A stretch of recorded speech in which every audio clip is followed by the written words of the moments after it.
Welcome to my channel.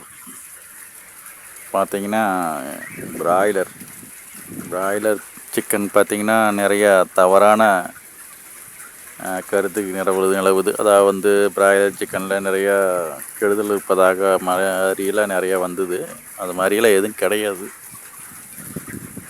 பார்த்தீங்கன்னா இதனுடைய கான்செப்டே சீக்கிரம் எப்படி வளருதுங்கிற கேட்குறாங்க. அதிகமாக வந்து ஏதோ ரசாயனம் பயன்படுத்துகிறாங்க, ஊசி போடுறாங்க, அந்த மாதிரிலாம் அதெல்லாம் கிடையாது, எதுவுமே இல்லை.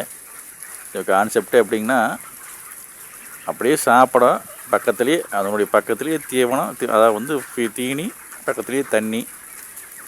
தீனியில் வந்து நிறையா, அதாவது வந்து அதிகமாக சத்துக்கள் ஒன்று உள்ள தீனிங்கிறதுனால சாப்பிட்டு அதை ஒன்று தின்னுட்டு அப்படியே படுத்துக்கிற மாதிரி.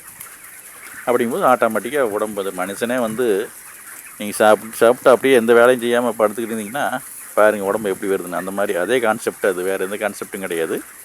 இது வந்து எதுவுமே ரசாயனமெல்லாம் பயன்படுத்தலை. நான் வந்து சொந்தமாக கோழிப்பண்ணை வச்சுருக்கறனால எனக்கு தெரியுது, அதான் நாங்கள் சொல்கிறேன். நீங்கள் தவறாக வந்து பரப்புகிறாங்க, அதாவது வந்து கெமிக்கல் இருக்குது, சீக்கிரமாக வந்து பெண்களுக்கு ஆகாது, சீக்கிரம் வந்து பெரிய பிள்ளையாயிருவாங்க, அந்த மாதிரியெல்லாம் இப்போ சில தவறான தகவல் சொல்லியிருக்காங்க. அந்த டாக்டர்ஸ் எல்லாமே வந்து அதாவது பொய் அப்படின்னு சொல்லிக்கிறாங்க. இருந்தாலும் நாம் இந்த வீடியோ மூலமாக சொல்கிறேன். அதாவது வந்து இதுதான் கான்செப்ட், வேறு எதுவும் கிடையாது. அதிகமாக நிறைய சத்துள்ள தீனி வந்து இதில் கொடுத்துருக்குறாங்க.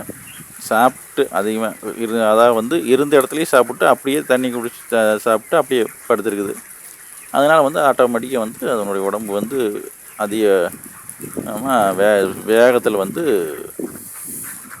குரோத் ஆகுது. இதே நாட்டுக்கோழியில் அப்படி இல்லை. நாட்டுக்கோழியில் வந்து நம்ம ஒரிஜினல் நாட்டுக்கோழினா நமக்கு வெளியில் விட்டுருவோம். அது வந்து காடாயமாக நடந்து அதிகமாக இதுலேயே வந்து இதே கோழி வந்து நடந்துக்கிட்டே இருந்ததுன்னா உங்களுக்கு இந்த மாதிரி வெயிட் வராது. அப்படியே சாப்பிட படுக்க அதுதான் கான்செப்ட். அதனால தான் வெயிட் வருது. மற்றபடி எந்த கெமிக்கலோ எதுவுமே யூஸ் பண்ணுறது கிடையாது.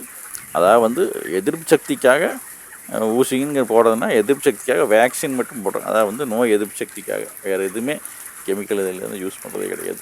தவறான கருத்தெல்லாம் வந்து யாரும் நம்பாதீங்க.